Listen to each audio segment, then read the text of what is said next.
Assalamualaikum warahmatullahi wabarakatuh.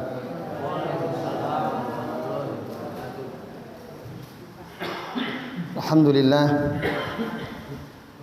Alhamdulillahilladzi hadana li hadza wa ma kunna linahtadiya laula an hadanallah.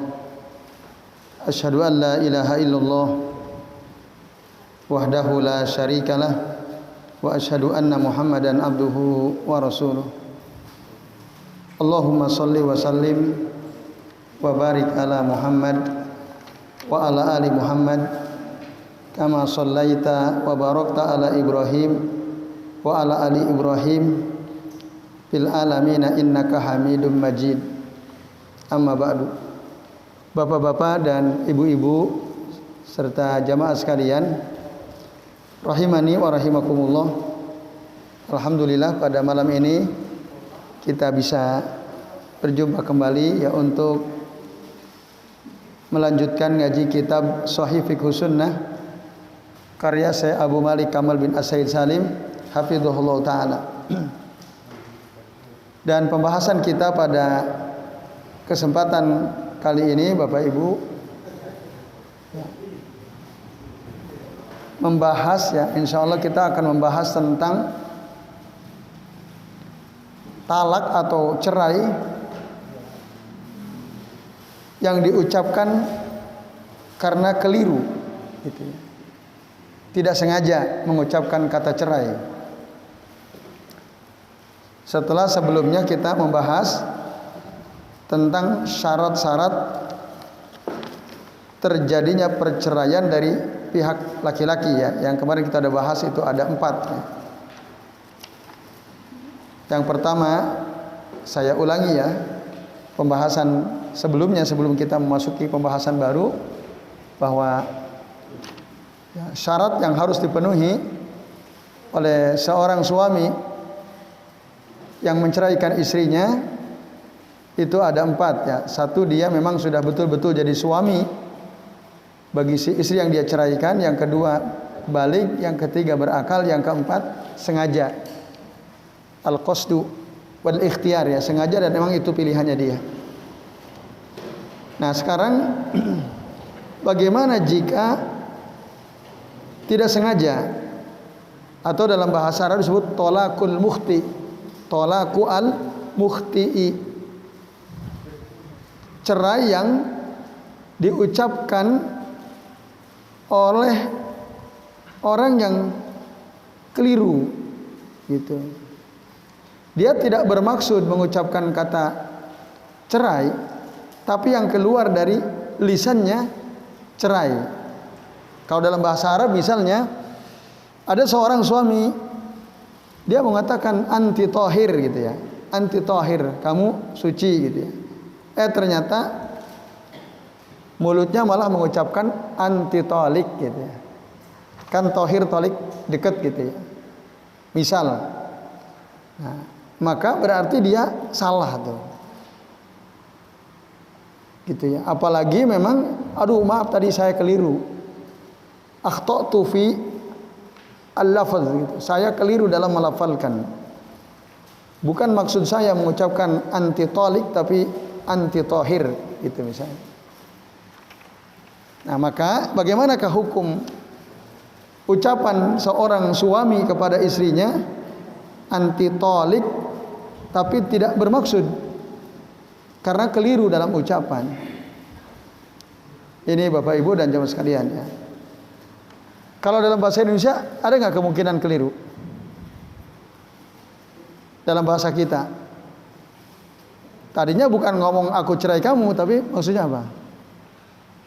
Mungkin nggak? Mungkin ya. Tapi mungkin nyari bahasanya agak susah. Apa? Kalau anti tohir, anti tolik kan dekat ya. Maksudnya si suami mau mengatakan anti tohir, yang keluar dari mulutnya anti tolik. Gitu. Andai kata terjadi lah gitu ya. Kan kata cerai itu juga ada yang bisorohah, terang-terangan, ada yang bil kinayah ya, dengan bahasa kiasan. Seperti misalnya aku pulangkan kamu ke rumah orang tuamu. Nah gitu misalnya ya. Itu sudah menjadi bahasa yang artinya adalah aku ceraikan kamu. Gitu. Dengan bahasa tidak langsung. Aku ceraikan, aku pulangkan kamu ke rumah orang tuamu. Tapi ucapan itu terucap, maksudnya bukan untuk menceraikan. Karena di sini terjadi gempa, jadi aku pulangkan kamu ke rumah orang tuamu. Ngomongnya gitu suami kan? Karena di sini ada gempa nih. Bermaksud mencerai atau bukan? Enggak kan? Mengungsikan. Tapi kalimatnya seperti orang menceraikan. Aku pulangkan kamu ke rumah orang tuamu. Nah, kira-kira seperti itulah. Maksudnya, akhirnya dia maksudnya gini maksudnya, kata suaminya. Aku pulangkan kamu ke rumah orang tuamu supaya di sana aman. Nah, gitu kan? Nah, apakah kalimat yang keluar dari lisan seorang suami yang keliru, ya, tidak bermaksud menceraikan, tapi dipahami itu menceraikan, ya, apakah terjadi perceraian? Nah, saya Abu Malik Kamal bin As-Saizali mengatakan, jadi kalau ada orang, dan ini Bapak Ibu beda ya, antara tidak sengaja dengan bercanda, ya kan? Antara tidak sengaja dengan bercanda itu lain, beda. Kalau bercanda sengaja dia kan, cuman maaf maksud saya bercanda itu. Tapi kalau orang ya salah nggak sengaja itu berbeda. Nah, jadi biasanya orang yang keliru itu tidak bermaksud untuk menceraikan. Nah itu namanya al-mukhti. Ikhtalafa ahlul ilmi fi sihhati talaqih. Para ulama berbeda pendapat tentang apakah sah atau tidak talaknya. Jumhur berpandangan, ya, anna talaqahu la yaqa'u qada'an wa diyanatan. Talaknya tidak terjadi baik secara qada itu maksudnya ketetapan seorang hakim, ya, tidak pula secara diyanah. Diyanah itu maksudnya secara syariat antara dia dengan Allah, itu juga tidak terjadi. Karena Allah tahu dia tidak sengaja. Kalau dia lapor kepada si istrinya, katakanlah lapor kepada hakim qadi, nah maka si qadi ini tidak boleh mengatakan wah ini sudah terjadi perceraian. Nah maka anna talaqahu la yaqa'u qada'an wala diyanatan menurut jumhur. Idza sabata khata'uhu bil qara'ini, jika memang kesalahannya betul-betul terbukti dengan beberapa indikator gitu ya, bil qara'in. Apa tanda kalau orang itu salah? Tidak sengaja kan ada tandanya. Misalnya setelah itu dikatakan, aduh maaf tadi saya keliru ngomong. Nah itu kan. Itu. Terus yang lainnya apa? Wong sebelumnya baik-baik saja, saling berpelukan, kok tiba-tiba dia mengucapkan saya cerai kamu, kan tidak mungkin gitu. Padahal sebelumnya mereka mesra, makan bakso bareng, berpelukan, tiba-tiba pas mau naik motor si suaminya bilang aku pulangkan kamu ke rumah orang tuamu, misal ya. Terus apalagi mengatakan maksudnya bukan aku menceraikan kamu, tapi aku ingin kamu tinggal di rumah orang tuamu supaya di sana lebih nyaman gitu ya. Apalagi kamu kan mau melahirkan misalnya. Nah itu berarti kan qoro'in, itu ada indikatornya. Kalau itu adalah bukan dalam rangka untuk menceraikan. Nah maka jika jelas ada indikatornya bahwa itu kekeliruan, menurut jumhur talaknya tidak terjadi, baik qada'an maupun diyanatan. Itu. Tapi fa idza lam yasbut khata'uhu, waqa'at talaqu qada'an walam yaqa' diyanatan. Tapi kalau kesalahannya itu agak susah dibuktikan gitu, dia ini ngomong keliru apa serius gitu ya, misalnya. Nah, kalau tidak bisa dibuktikan kalau dia itu salah ngomong, menurut jumhur talaknya terjadi. Waqa'a at-talaqu qada'an. Secara keputusan hakim talaknya terjadi. Menurut jumhur ya. Misalnya ada si istri menyampaikan ya, karena dia paham agama, khawatir gitu ya. Sudah dicerai tapi apalagi kalau ini kaitannya dengan talak 3 kan. Gitu. Nah, dia mendengar suami mengucapkan, aku pulangkan kamu ke rumah orang tuamu. Ini yang ketiga misalnya. Loh, ini terjadi perceraian atau tidak gitu. Nah, kata suaminya enggak. Loh, terus gimana maksudnya? Nah, sementara Bapak Ibu dan jemaah sekalian, agak susah dicari korinah ya, indikator apakah si suami ini mengatakan hal itu salah atau sengaja, agak susah dibuktikan. Nah, kalau begitu faktanya, maka waqa'a at-talaqu qada'an. Tolaknya terjadi secara keputusan hakim. Tapi walam yaqa' diyanatan. Nah, secara diana itu maksudnya ya secara syariat ya, antara dia dengan Allah itu tidak terjadi menurut jumhur. Nah, dasarnya adalah hadis dari Abdullah bin Abbas radhiyallahu anhuma, bahwasanya Nabi sallallahu alaihi wasallam bersabda, "Innallaha wada'a an ummati al-khata'u wan nisyanu wa mastukrihu alaih." Sesungguhnya Allah mengampuni dosa dari umatku ya, karena salah, karena lupa, karena dipaksa ya. Hadis akhrajahu Ibnu Majah, disahihkan oleh Syekh Al-Albani ya. Itu dasarnya jumhur ya. Dan orang yang keliru itu tidak bisa dikiaskan, la yuqasul mukhti'u alal hazili. Tidak dikiaskan kepada orang yang bercanda. Nah, gitu ya. Kalau bercanda itu nanti para ulama ya menjelaskan sebagian ya,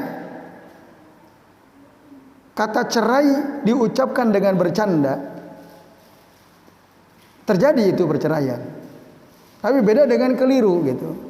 Mana dasarnya kalau bercanda dalam ucapan cerai itu terjadi perceraian? Dasarnya adalah hadis dari Abu Hurairah radhiyallahu anhu. Riwayat Abu Daud, dikeluarkan oleh Abu Daud, Imam At-Tirmidzi dan Ibnu Majah.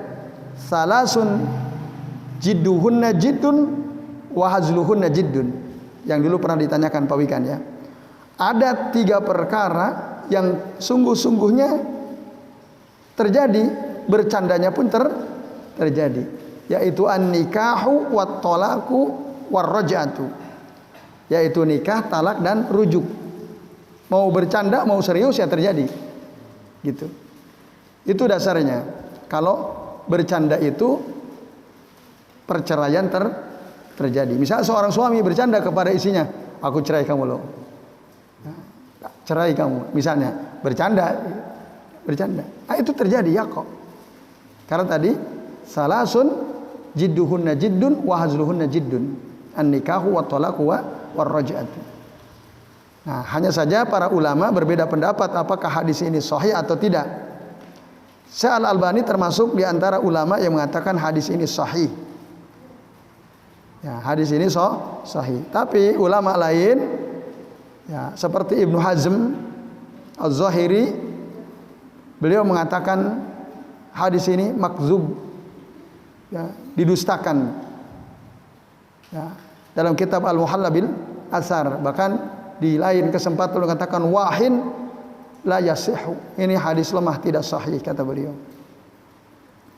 Ibnu Hazm ya. Nah, jadi ada hilaf. Bahkan kadang-kadang juga beliau katakan maudhu di kitab yang sama, di kitab Al-Muhalla bil Asar. Ini hadis palsu. Nah, itu ada perbedaan pendapat di dalam menilai hadis tentang 3 perkara yang kesungguhannya dan candanya itu terjadi ya. Wallahu a'lam bishawab. Nah, ini Bapak Ibu dan sekalian ya. Tapi kalau salah itu beda dengan hazil dan tidak bisa dianalogikan, dikiaskan. Lianna wuku'at talakil hazili ja'alin nasi ala khilafil qiyas kama sayati fi maudhi'ihi. Nah, karena tadi cerainya orang yang bercanda itu ada dasarnya. Nah, tadi diantaranya. Karena apa?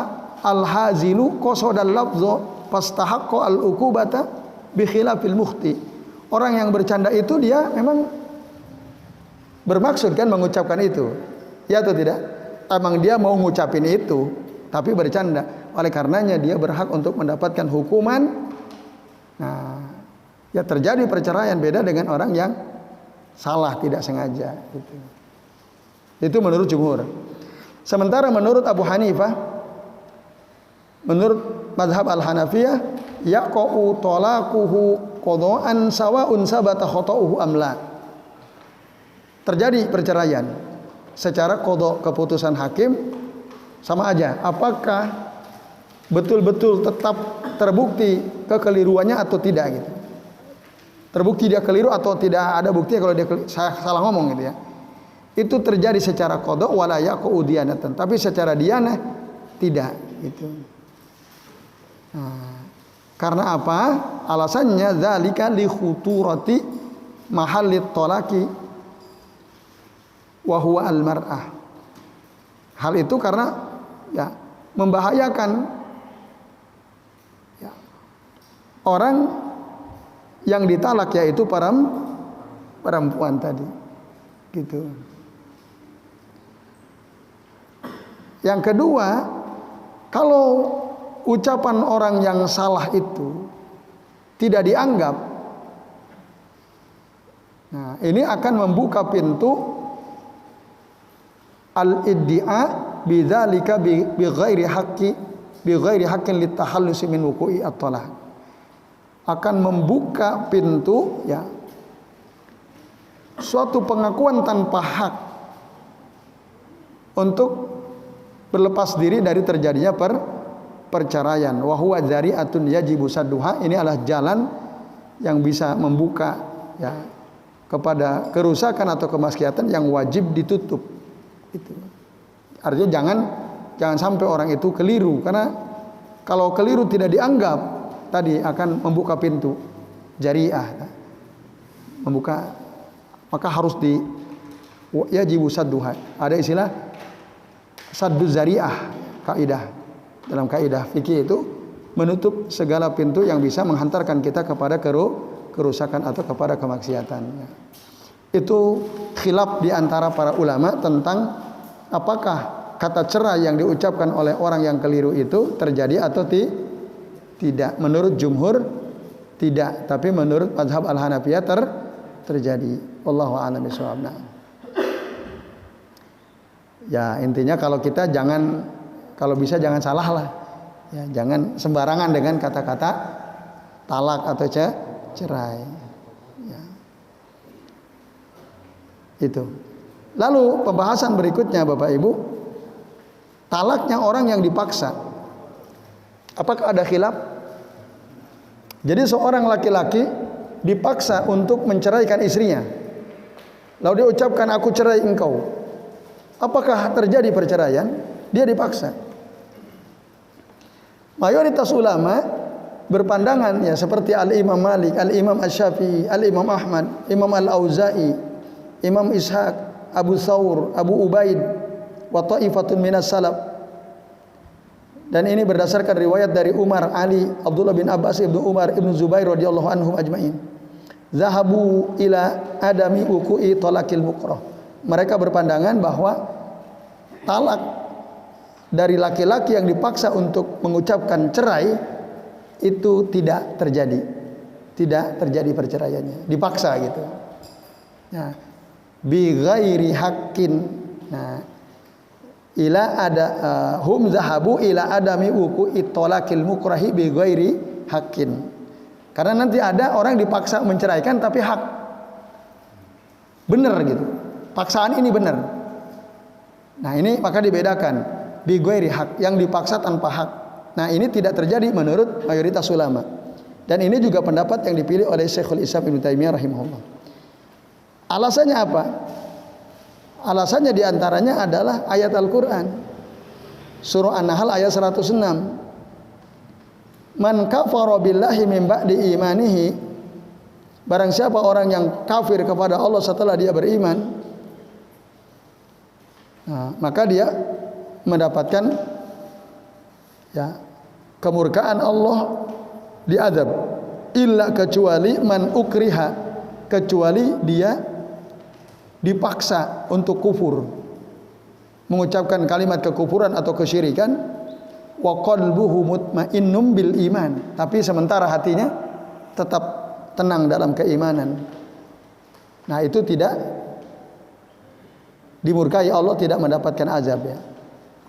Tapi walakin man saroha bil kufri sodron, barang siapa orang yang memang berlapang dada dia mengucapkan kekufuran atau kesyirikan, fa alaihim ghadabun minallah wa lahum adzabun azim. Maka bagi mereka ada kemurkaan dari Allah dan bagi mereka azab yang besar. Nah, ayat ini bapak-bapak dan ibu-ibu ya menjelaskan bahwa orang yang dipaksa untuk melakukan kekufuran atau kesyirikan, nah, itu tidak la haraj, tidak ada masalah baginya. Gitu. Tidak berdosa dan tidak ada konsekuensi apapun secara syariat. Karena dia dipaksa. Dan itu pernah terjadi pada Ammar bin Yasir radhiyallahu anhu. Kan disiksa, bapak ibunya dibunuh, beliau disiksa supaya apa? Tidak mengikuti agama yang disampaikan atau dibawa oleh Rasul sallallahu alaihi wasallam. Sama Bilal juga kan disiksa. Cuma bedanya kalau Bilal tetap bertahan, ahad. Bahkan andai kata ada kalimat yang membuat engkau semakin marah, kalian semakin marah kepadaku, aku akan ucapkan itu. Bertahan disiksa dengan sangat sadisnya gitu ya. Tapi Ammar bin Yasir akhirnya mengikuti apa yang dimaui oleh orang-orang kafir itu. Karena bapak ibunya sudah terbunuh, dia mau dibunuh juga. Kecuali kalau dia mengucapkan kalimat kekufuran atau kesyirikan. Nah, akhirnya dilakukan. Jadi memuji-muji Tuhan mereka, menghina-hina Rasul sallallahu alaihi wasallam. Tapi hatinya tetap beriman. Nah, maka ketika beliau datang menyampaikan hal itu karena sudah diselamatkan, dibebaskan. Karena kemauan orang musyrik sudah terpenuhi gitu. Lalu Ammar bin Yasir datang lapor kepada Nabi, bagaimana hukumnya gitu. Tentang ucapan saya memuji-muji Tuhan mereka, bahkan aku menghina engkau ya Rasulullah karena aku dipaksa. Kata Nabi, enggak ada masalah. Lalu disebutkan ayat ini karena dipaksa. Ya, yang kedua, dalilnya adalah hadis yang tadi, riwayat Ibnu Majah. Ya, tentang perkataan Nabi bahwa innallaha wada'a an ummati al-khata'u wan nisyanu wa mastukrihu alaihi. Nah, itu sesungguhnya Allah mengampuni ya dari umatku karena kesalahan, lupa atau karena dipaksa. Maka orang yang tolak al-mukhti berarti dia salah, tidak sengaja. Itu dimaafkan, tidak, maka tidak terjadi perceraian. Nah, begitu juga hadis lain, Nabi pernah mengatakan la tolako wala itako wala ghalako. Ya, tidak ada cerai, tidak ada pembebasan budak dan tidak ada ghalak itu artinya ikrah ya. Ikrah itu dipaksa, itu enggak terjadi. Itu hadis akhrajahu Abu Daud. Tetapi Syekh Abu Malik Kamal bin As-Said Salim mengatakan hadis ini dhaif ya. Hadis ini lemah. Nah, tapi meskipun demikian dua dalil sebelumnya itu sudah cukup ya. Andai kata ini hadis dhaif enggak bisa jadi dalil. Yang keempat, kasus yang terjadi dulu Ya. Di zaman sahabat. Berdasarkan riwayat dari Sabit bin Al-Ahnaf bahwasanya Abdurrahman bin Zaid meninggal dunia. Wa taraka ummahati auladihi. Lalu meninggalkan istri-istri, ibu dari anak-anaknya. Fa khatabtu ihdahunna ila Usaid ibni Abdurrahman. Lalu aku melamar salah satu janda-janda dari Abdurrahman bin Zaid. Melamar ke siapa? Ke Usaid. Usaid itu siapa? Putranya Abdurrahman. Nah, Abdurrahman punya dua anak, satu Usaid, yang kedua Abdullah.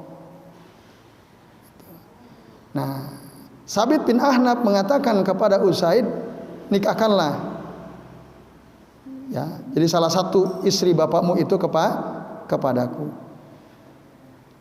Anak kan bisa jadi wali, bisa nggak? Anak bisa jadi wali bagi ibu. Nah, akhirnya dinikahkan. Falamma balagha dzalika Abdullah ba'asa ilayya. Ketika berita pernikahanku dengan salah satu ya, istri dari bapaknya Abdurrahman tadi,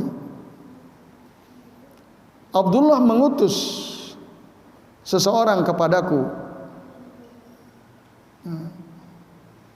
dan dia membawa besi sama cambuk. Siapa nih yang bawa besi sama cambuk ini? Abdullah bin Abdurrahman. Lalu mengancam Sabit bin Al-Ahnaf untuk menceraikan istrinya tadi ya. Yang itu adalah janda dari Abdurrahman dari bapaknya, atau katakanlah ibunya dari Usaid bin Abdurrahman. Karena ini saudara, cuma Abdullah kakaknya. Tolikha, ceraikan dia. Misalnya ada seorang janda punya anak dua. Nah, kakaknya nggak mau ibunya kawin lagi. Sementara ada laki-laki yang ingin menikahi ibunya. Adiknya nggak apa-apa lah, kasihan ibu. Mau ada laki-laki yang suka kan, mau menikahi ibuku. Akhirnya si laki-laki ini datang kepada anaknya, nikahkan aku dengan ibumu. Kakaknya dengar, gak terima, datang, ceraikan ibuku kan gitu. Karena sudah terjadi kan pernikahan, disetujui oleh adiknya. Nah, tapi dengan cara diancam, kalau nggak mau aku pukul kamu dengan cambuk ini gitu. Nah, ini ya, kalau nggak dengan besi ini. Maka akhirnya kata Sabit bin Al-Ahnaf, karena keras ini perkataan Abdullah bin Abdurrahman, aku ceraikanlah. Talaqtu hasalasan, langsung cerai 3, talak 3 ya. Nah, bapak sekalian, akhirnya aku ceraikan. Lalu setelah itu aku bertanya kepada para fuqaha ahli fikih di Madinah. Semua mereka mengatakan laisa bisyai. Laisa bisyai. Enggak, itu enggak ada apa-apa. Artinya enggak terjadi itu perceraian. Kamu kan dipaksa toh sama Abdullah. Laisa bisyai. Aku akhirnya bertanya kepada sahabat Abdullah bin Umar radhiyallahu anhuma. Kata Abdullah bin Umar, "Iti Ibnu Zubair." Cobalah kamu datang kepada Ibnu Zubair. Nah, ini ya. Jadi adab di antara para ulama tuh, sahabat. Kalau dia nggak paham, yuk kita datang ke yang lebih paham. Ya, kepada Ibnu Zubair. Akhirnya datanglah Sabit bin Ahnaf ini beserta Abdullah bin Umar kepada siapa? Ibnu Zubair. Fajtama'tu ana wa Ibnu Umar inda Ibni Zubair di Makkah. Maka aku berkumpul ya bersama Abdullah bin Umar dan Ibnu Zubair di Makkah. Faqasastu alaihima, lalu aku bercerita tentang kisah yang tadi diancam oleh Abdullah bin Abdurrahman untuk menceraikan ibunya. Faraddaha alayya. Maka dua sahabat Nabi ini, Ibnu Zubair, Abdullah bin Umar, mengembalikan ya si istri yang sudah aku nikahi tadi, ibu dari Abdurrahman ya, dari Abdullah ya sama Usaid tadi ya, yang istri Abdurrahman dikembalikan kepadaku. Hadis akhrajahu Abdur Razzaq, termasuk Imam Malik, Imam Al-Baihaqi dengan sanad yang sahih. Nah ini Bapak Ibu dan sekalian, hadis ini menjelaskan bahwa kalau seseorang dipaksa untuk bercerai tanpa hak, tidak terjadi perceraian, tidak sah. Nah karena tidak sengaja, gitu kan. Cuman syaratnya menurut Ibnu Qudamah ada 3. 1, orang yang maksa memang punya kemampuan untuk maksa. Dia punya kemampuan untuk memaksa. Nah, yang kedua, menurut yang dipaksa, memang orang ini bisa saja dia melakukan apa yang dia ancamkan itu. Yaglibu ala dhannihi nuzulu al-wa'id bihi. Nah, illam yujibhu ila ma talabahu. Jadi kalau saya nggak mau nurutin dia ini, dia pasti akan mukul aku dengan besi atau akan mencambuk aku. Atau mungkin membunuh aku. Nah syaratnya ini, kalau ini terpenuhi, nah, maka perceraian tidak terjadi. Dan yang ketiga, syarat ketiga, ya, jika ancaman itu memang membahayakan nyawa atau fisiknya, gitu. Memang betul-betul membahayakan secara fisik atau secara nyawa. Tapi kalau cuman celaan, ya, cacian, itu tidak. Misalnya ada seorang anak ya mencela bapak tirinya karena menikahi ibunya kan, anaknya gak terima. Oh dasar kamu laki-laki gatal, misalnya kan. Macam-macam lah ucapannya. Anak dari si ibu yang dinikahi oleh si laki-laki ini dia mencela, mencaci maki. Tok ngomong cuman mencela tok. Oh ceraikan ibuku gitu. Kamu ini mohon maaf kurang ajar misalnya sus. Nah itu jangan diceraikan gitu. Karena itu bukan ancaman. Hanya celaan. Maka kalau begitu kok akhirnya si laki-laki ini ya udah aku ceraikan ibumu. Terjadi nggak perceraian? Terjadi gitu. Nah nggak usah. Tapi kalau dia bawa parang, bawa linggis gitu ya. Nah itu, ayo kamu kalau nggak ceraikan ibuku, aku linggis kamu misalnya. Nah, ucapkan aku ceraikan ibumu gitu. Tapi perceraiannya terjadi atau tidak? Tidak terjadi. Kecuali Abu Hanifah, ya, wa ashabuhu wa Imam Ats-Tsauri wa ba'du salaf. Nah, ada khilaf juga. Mereka berkata yaqau talaqul mukrah. Terjadi talak orang yang dipaksa. Apa sebab? Alasannya?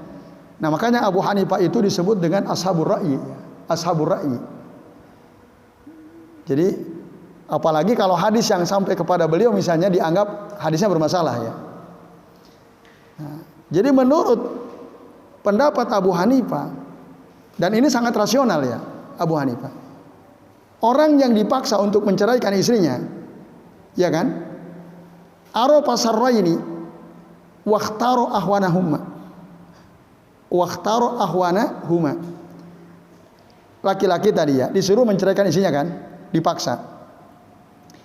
Dia kan tahu ada 2 konsekuensi buruk semua kan. Kalau dia tidak menceraikan istri yang dia cintainya, dia akan dipukul, dibunuh. Ini bahaya atau tidak? Bahaya. Tapi jika dia ceraikan, dia tidak akan dibunuh, tidak akan dipukul. Cuma dia kehilangan wanita yang dicintainya. Ini bahaya atau tidak? Bahaya juga. Di antara 2 bahaya ini, mana yang lebih ringan bahayanya? Dipukul apa menceraikan? Yang bahaya lebih ringan. Nah, itu. Kata Abu Hanifah kan dia ngerti gitu. Ada 2 pilihan buruk. Ketika dia memilih yang menurut versinya dia, ini yang paling ringan. Bisa macam-macam kan? Mungkin menurut Mas Fajar aku lebih baik dipukul. Yang penting wanita yang kucintai tetap bersamaku. Kalau Mas Muarif, wah aku lebih baik menceraikan daripada dipukul kan. Beda-beda kan, masing-masing orang bisa berbeda. Punya pertimbangan, mana yang lebih ringan bagi dirinya. Nah maka Bapak Ibu dan sekalian, ketika dia memutuskan salah satu dari 2 untuk menghindari dari 2 keburukan, berarti dia sengaja atau tidak? Sengaja memilih. Dengan begitu berarti perceraian terjadi. Nah, itu kata Abu Hanifah. Masuk akal atau tidak? Masuk akal. Tapi tentu kembali kepada dalil. Nah, sehingga pendapat jumhur itu aqwa, lebih kuat, liquwati adillatihi wallahu alam, karena dalilnya lebih kuat. Jadi bukan hanya sekedar pakai akal, tapi ada dasarnya dalam Al-Qur'an, dalam hadis Nabi, dan ada cerita di zaman sahabat dulu. Jadi ini terakhir, tapi kalau dipaksa dengan hak itu terjadi. Contohnya apa? Contohnya ada seorang suami melakukan ila, bersumpah untuk tidak menggauli istrinya selama 4 bulan atau lebih, gitu ya. Aku tidak akan pernah menggauli dirimu sampai terjadi gerhana matahari misalnya. Contohnya berapa bulan itu? Atau arba'atu asyhur, ya, 4 bulan misalnya.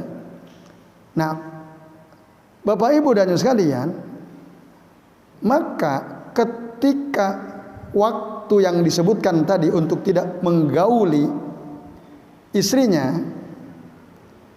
dan memang si suami ini tidak mau, bukan hanya 4 bulan, bukan hanya sampai gerhana udah terjadi, ternyata nggak mau menggauli juga kan. Istrinya lapor, ini suamiku sampai, padahal dia membutuhkan gitu ya, daripada dia berdosa kan. Nah, akhirnya dia ceritalah kepada seorang hakim. Nah, akhirnya hakim mengatakan ceraikan dia, karena kamu sudah menyiksa istrimu, tidak memenuhi kebutuhan istrimu, kebutuhan batin istrimu. Cerai. Nah, ini kan maksa si hakim. Apa alasannya? Lu kamu enggak ini kok, enggak memenuhi kebutuhan istrimu. Itu membahayakan dirinya. Nah, maka dalam keadaan seperti itu, kata suaminya bilang, enggak, aku enggak mau menceraikan dia. Berarti kan suami mau menyiksa istrinya kan? Nah, maka kalau hakim mengatakan cerai, itu terjadi perceraian. Dipaksa sama hakim. Kenapa? Karena dia menceraikan suami istri dengan hak, gitu. Bolehkah suami tetap mempertahankan istrinya tapi dia sama sekali nggak mau menggauli istrinya? Tidak boleh. Apalagi dia punya stok 2, istrinya 3. Aku butuh, ada istriku yang lain. Kamu masa bodoh kan begitu? Nah, itu kan kasihan. Apalagi istrinya masih muda. Nah, ini maka ketika si hakim katakan cerai, terjadi perceraian walaupun dipaksa. Jadi, Bapak Ibu dan sekalian, sementara ini yang bisa kita bahas ya. Sudah Isya. Ya, silakan Pak Wikan. Tapi kalau dipaksa orang tua, ya kita sudah menceraikan. Iya. Tapi kita langsung mencintai, apakah itu dipaksa itu? Apakah itu termasuk dipaksa yang terjadi perceraian atau tidak? Iya.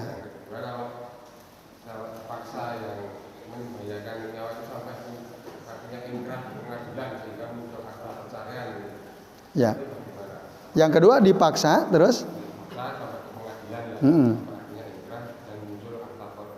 Ya, keluar surat.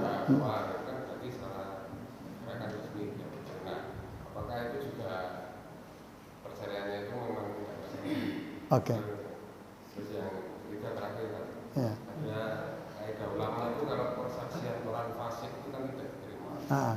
Ya, itu kalau persaksian di pernikahan ternyata orangnya diketahui fasik. Ya. Dan dia sudah bersaksi di pernikahan. Ya. Itu bagaimana status pernikahannya? Ya, baik. Yang pertama, dipaksa oleh ortu. Ya. Apakah pernikahan terjadi? Yang perceraian terjadi, maaf.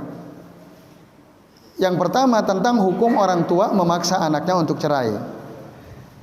Itu ada 2 ya. Pernah kita singgung juga ya dalam pertemuan sebelumnya.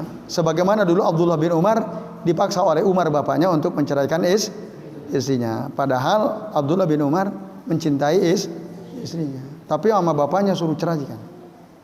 Nah, akhirnya laporlah kepada Nabi SAW tentang kejadian itu, bahwa bapak saya ya Rasulullah, Umar memaksa aku untuk menceraikan istriku, padahal aku mencintai dia. Kata Rasul, ceraikan. Rasul bahkan menyuruh ceraikan istrimu. Gitu. Nah, nanti dalam hadis yang lain seorang anak tidak boleh durhaka kepada orang tua. Bahkan ketika orang tua nyuruh dia untuk menceraikan istrinya, ceraikan. Nah kasusnya, dan yang pertama kali terjadi kasusnya Abdullah bin Umar. Kata Rasul, talikha, ceraikan. Ini. Nah satu itu ya. Terus, cuma tidak semua orang kan seperti Umar. Nah itu masalahnya. Umar itu ketika menyuruh anaknya untuk menceraikan istrinya, pasti ada alasan syar'i. Makanya Rasul menyetujui itu. Tapi kalau alasan orang tua menyuruh anaknya untuk menceraikan istrinya, alasannya apa dulu gitu? Syar'i atau tidak? Nah, kalau tidak syar'i, ditaati atau tidak? Tidak. Walaupun mungkin menyakiti orang tua, karena la ta'ata fi makhluqin bi maksiatil khaliq. Itu. Oh, kalau tetap dipaksa, ya udah kamu kalau nggak mau menceraikan istrimu, keluar dari rumah ini. Pindah, sementara nggak punya uang buat kontrak gitu kan. Nah, ya udah akhirnya. Nah, maka itu tidak terjadi ya, layak kok ya dipaksa. Kecuali syar'i tadi alasannya. Bihak, itu kan bighairi hak kan. Nah, sama dengan pengadilan juga. Pengadilan mengeluarkan akta cerai itu hak atau tidak? Kemungkinan besar kalau pengadilan tentu bihakin ya, dengan hak kemungkinan. Maka kalau dengan hak itu terjadi ya, karena kemungkinan besar tidak mungkin sembarangan ya. Kemudian yang terakhir, kesaksian orang fasik. Orang fasik itu apa? Orang yang keluar dari ketaatan kepada Allah Subhanahu wa taala. Nah, tadi apakah diterima gitu ya dalam pernikahan kesaksian orang fasik? Bapak Ibu dan sekalian, ada khilaf juga di antara para ulama. Termasuk apakah orang fasik boleh jadi imam sholat atau tidak? Orang fasik boleh jadi imam sholat atau tidak? Ada yang mengatakan boleh, ada yang mengatakan tidak. Nah, yang semua orang sepakat tidak diterima kesaksiannya berdasarkan Al-Quran adalah orang yang pernah menuduh kozab, melakukan kozab. Kozab itu apa? Menuduh orang lain berzina tanpa 4 saksi. Nah itu dalam Al-Quran disebutkan. Nah sahadahnya dia, kesaksiannya dia tidak diterima gitu. Allahu a'lam bishawab. Kalau itu semua sepakat, orang yang pernah menuduh orang lain berzina tanpa mendatangkan 4 orang saksi, tanpa ada bukti, CCTV nggak ada gitu ya, maka latuk balu sahadatuhu abada, ya tidak diterima kesaksiannya selama-lamanya. Tapi kalau orang fasik, sebagian ada mengatakan terima, sebagian tidak diterima. Allahu a'lam bishawab.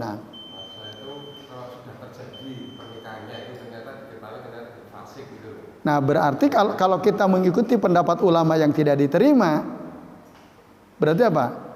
Karena saksi itu kan syarat sahnya berarti diulang lagi. Tapi kalau kita mengikuti pendapat yang mengatakan bisa diterima, ya misalnya dia tukang mabok, fasik bukan? Fasik. Tapi dia sholat gitu. Nah, jadi saksi. Maka menurut sebagian bisa diterima gitu. Nah, kalau kita ngikuti pendapat yang mengatakan diterima, nggak ada masalah kan? Lanjut gitu. Wallahu a'lam bishawab. Jadi baik Bapak Ibu dan sekalian, ya kita cukupkan. Mari kita akhiri dengan doa kafaratul majlis. Subhanakallahumma wa bihamdika asyhadu an la ilaha illa anta astaghfiruka wa atubu ilaik. Wa sallallahu ala Muhammadin wa ala alihi wa sahbihi wa baraka wa sallama alaihim ajmain. Billahi taufiq wal hidayah. Wassalamu alaikum warahmatullahi wabarakatuh.